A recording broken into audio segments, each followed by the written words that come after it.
What's going on, guys? This is Felix here with yet another video of Dear 20-Year-Old Me, and in this video we're going to show you 5 reasons why teaching others can promote self-growth. Let's go ahead and take a look.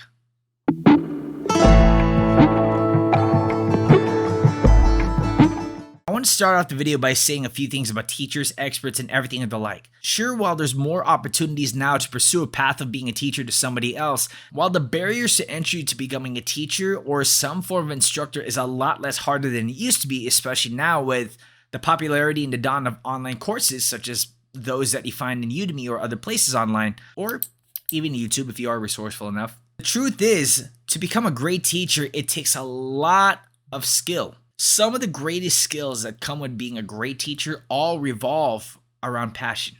See, it's one thing to be a student and to learn differently than all the other students around you, especially if you don't pick up things quite as easily as other students do due to some form of learning disability or a different ability in picking things up. For that reason alone, it is another thing when you are on the other side of the spectrum and you are the teacher and you're the one instructing all these students who are from different backgrounds, who come from different cultures and traditions, and on a more important note, have different styles of learning. A lot of things will be tested as a teacher.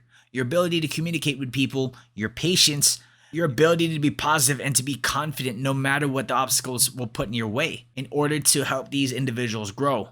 All of that will be tested. But see, I want you to take off the idea that being tested is a bad thing. Kind of unrelated, but the phrase war is fear cloaked in courage kind of rhymes here because the other way around kind of makes a lot more sense when it comes to being tested. Personally, I think being tested is like courage cloaked in fear. And every day that you live in your life, there's always going to be one test that will try to push your limits. It doesn't matter how easy or how hard it is or how apparent or unapparent it is. There's always going to be at least one test in your life, every single living moment of your day, that is going to push you beyond your limits. Getting out of bed is definitely one of them. Getting yourself ready for your day is another.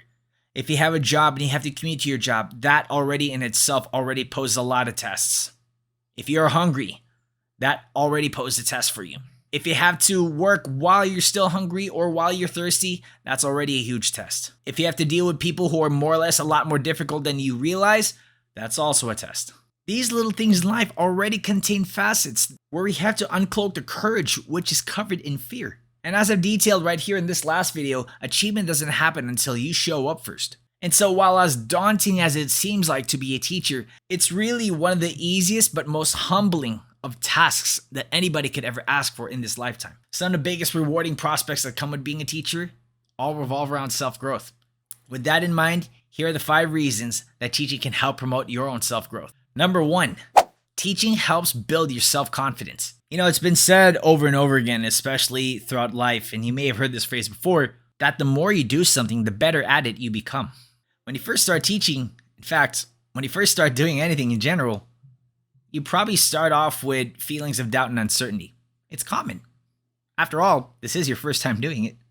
You may even start to feel some bouts of imposter syndrome, feeling very insignificant, feeling very inadequate. Yet you are armed with all this knowledge that can definitely help somebody else right next to you in the process. If you know you have the skills and or knowledge that can definitely help somebody else in the process, for all you know, if you both know the same subject at hand, there's a chance you may be chapters ahead of them. And even if you aren't chapters ahead of them, this is where you can turn the situation around and start asking them questions.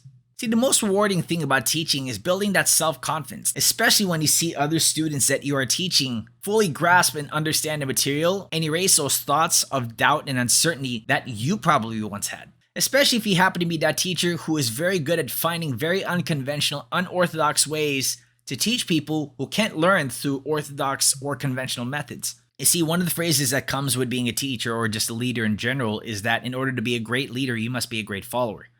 In order to be a great teacher, you must also become a great student. Just because you are a teacher doesn't eliminate the fact that you can still be a great student.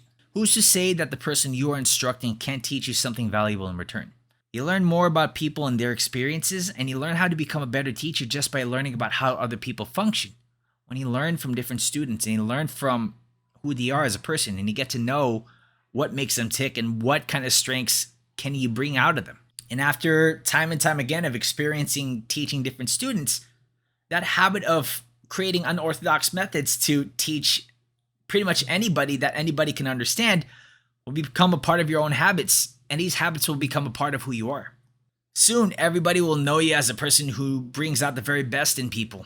And why wouldn't you feel confident knowing that you made that happen? Number 2, teaching helps you deepen and redefine what you are teaching.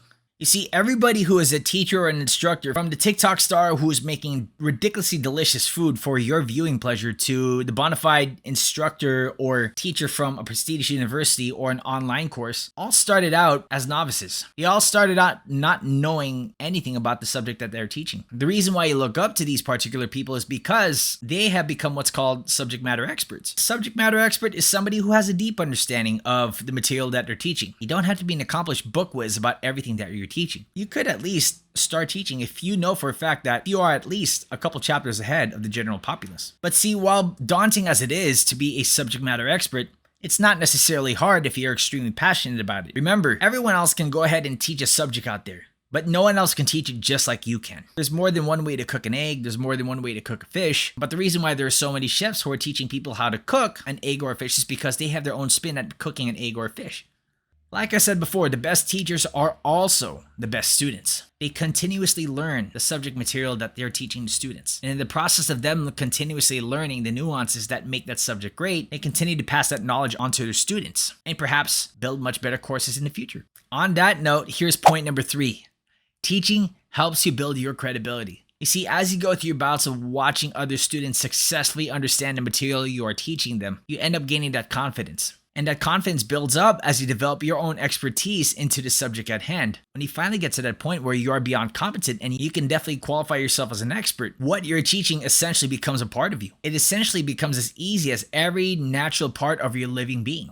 Whether you be eating food or drinking water or going to sleep, you're no longer going from fake it till you make it to making it big and making it your own. And at this point, other people are probably spreading the word about you if you haven't already done so yourself. You see, as you become an expert in the things that you teach, you end up innovating and finding more ways to make that subject matter a lot better. Especially if you are in the more complex fields like computer science. Imagine all the things that you could innovate and create within your teachings alone. You're going from simply teaching what programming is to creating your own software to creating your own programming language, much like Facebook has. And so when you teach, you build yourself as a credible person. The more and more you teach, the more and more you successfully help other people get what they need, the more you build your confidence in doing so, the more you build your credibility. Which also leads me to point number 4. Teaching develops your humility and empathy. If you're teaching people to help understand and digest the very thing that you love, it doesn't become a job anymore. It ends up becoming a passionate life project that gives you an extended sense of service to other people. And knowing that you have the ability and the capacity to change the lives of the people you're teaching, even if it's something as menial as helping them fill the air in their tire. If you're truly passionate about what you're teaching to people, you know that on top of the fact that you have more to learn, you're always going to be amazed and truly happy about the things you're teaching to people. In fact, one of the most tried and true centuries-old teaching method, the Socratic method, often underlies the sense of humility and empathy that teaching gives you. Simply put, the Socratic method is the art of asking purposeful questions to draw out the answers and draw out the wisdom that is already inherent in the student. And as an instructor, as a teacher, as a coach, as a consultant, you have the innate ability to do just that. Help them draw out their purpose, help them draw out their strengths, and most of all, help them draw out a chance at a more authentic, highly integral life. Number 5. Teaching places you to a path to a more authentic, high-integrity life. At the very end of it all, no matter how much of a subject matter expert you become, how many people's lives you transform, how much self-confidence you build, and how many lessons in humility and empathy you learn, you have a chance at establishing a legacy as a teacher. Maybe being a teacher isn't going to be who you are for the rest of your life, but you can surely build a legacy out of what you teach. After all, the 14th Dalai Lama once said, "Share your knowledge is a way to achieve immortality." My friends, if you have something that you're passionate in your heart of hearts that you want to share to other people, and you're not quite the subject matter expert as somebody in the field who you look up to, don't be afraid to get started. The best way you can actualize being the very best and leaving your own legacy is by getting started. Like I mentioned before, achievements doesn't happen without you showing up first. Thank you so much for watching. We'll definitely see you in the next video.